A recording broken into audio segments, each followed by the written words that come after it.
안녕하십니까. 7월 15일 이데일리 조영훈의 시시콜콜 뉴스 브리핑 말씀드리겠습니다. 즐거운 주말인데요. 국내에는 시끄러운 소식이 먼저입니다. 사드 관련해서 여러 가지 남남 갈등 요인들이 생기고 있는데요. 국방부가 사드 레이더의 유해성 논란에 대해서 정면 돌파를 선택했습니다. 진작 이렇게 했어야 되는데 늦은 감이 없지 않습니다. 14일 오후 2시에 국방부는 기자단을 대동하고 충청 지역의 한 공군기지에서 사드 레이더보다 더 강력하다고 하는 그린파인 탐지거리가 사드 1000km에 달한다고 합니다. 그린파인을 공개하면서 전자파를 측정해서 보여줬는데요. 그린파인은 사드 레이더보다 전자파가 더 강하고 탐지거리도 길다는 게 국방부의 설명인데요. 지금까지 공개하지 않았던 최고 안보 시설입니다. 실제 안전거리도 사드는 100m로 돼 있지만 그린파인은 530m에 달합니다. 레이더 앞 30m 거리에서 6분간 전자파를 방사한 후에 측정한 수치 기준으로 보면 0.2658이 나왔다고 합니다. 허용치가 6이니까 허용치의 4.4%에 불과해서 안전하다는 얘기입니다. 정부가 사드에 대해 발표 전부터 적극적으로 대처를 했으면 하는 아쉬움이 남는데요.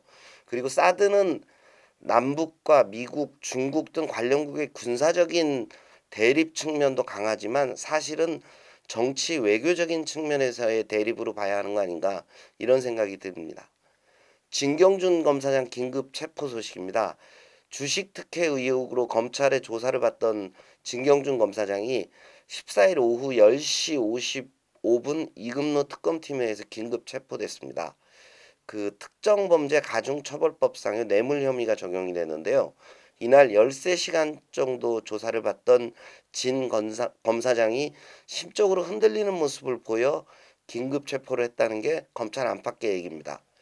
주식 매입 자금을 수수를 했고 제네시스 승용차에 편익을 제공받은 것이 혐의로 인정이 된다는 건데요.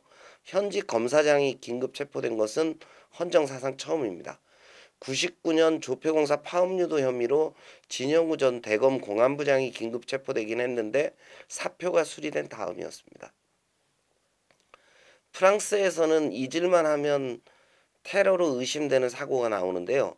무장 트럭이 군중을 향해 돌진하는 사고가 어제 발생했습니다.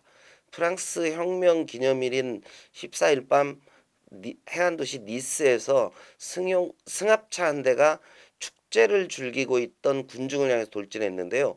최소 30명이 사망을 하고 100여 명이 부상을 당했다고 합니다.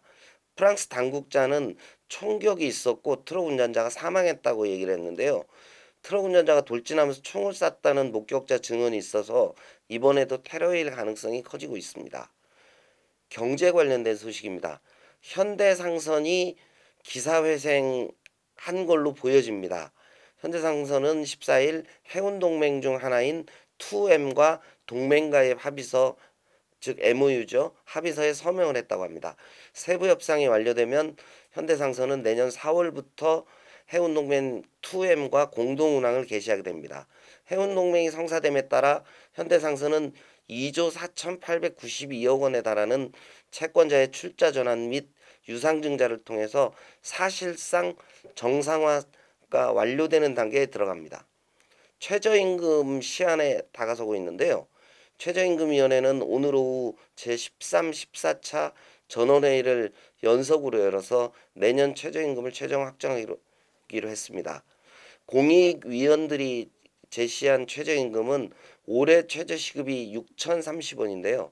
이보다 2.7% 올린 6,253원과 13.4%를 올린 6,838원을 밴드로 해서 이 안에서 협상을 하게 됩니다. 일단 공익위원들이 제시한 양 구간의 중간값인 6,500원대에서 타결이 되지 않을까 그런 기대감이 커지고 있는데요. 노동계도 이 정도 수준이면 받아들일 가능성이 있다는 얘기고요. 다만 경영계는 3% 수준을 기대했는데 기대보다 높은 상황이라고 우려를 표하고 있습니다.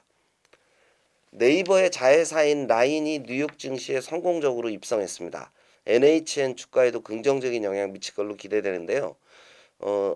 어제 네이버 자회사 라인의 주식 예탁 증서가 뉴욕 증시에 상장돼서 공모 가격인 주당 32.84달러보다 26.6%가 오른 41.58달러로 거래를 마쳤습니다. 라인은 장중 한때 공모 가격보다 35%가 높은 44.49달러까지 치솟기도 했는데요. 이날 뉴욕 증시의 3대 지수는 모두 상승세를 이어가며 사상 최고치 행진을 보였습니다. 썸머 랠리가 계속되고 있다는 얘기인데요. 금융업종의 실적 개선 기대감이 증시 상승의 촉매제가 됐다고 합니다. 국내 증시에도 긍정적인 영향이 기대됩니다. 이데일리가 전하는 소식인데요. 여름 가전에 새바람을 불이키고 있는 에어 서큘레이터를 아시는지 모르겠네요. 직진성이 강한 회오리를 만들어서 먼 거리까지 빠르게 전달해서 선풍기와는 좀 다른데요. 실내 공기를 순환시키는 신개념 냉방기입니다. 이 에어 서큘레이터가 시중에서 동인하고 있다고 합니다.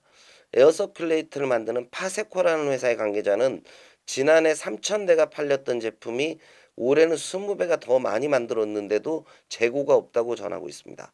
에어 서큘레이터는 2014년에는 25만 대 정도가 팔렸고 작년에는 35만 대, 올해는 60만 대를 넘어설 걸로 보여지는데요. 선풍기를 대체하는 새로운 무더위를 잇는 아주 좋은 그 생활용품이 아닐까 싶습니다. 그 주말에는 큰 비 소식도 있지만 더위를 잊을 수 있어서 상당히 좋을 것 같은데요. 즐거운 주말 보내시고 저는 다음 주에 다시 찾아뵙겠습니다. 감사합니다.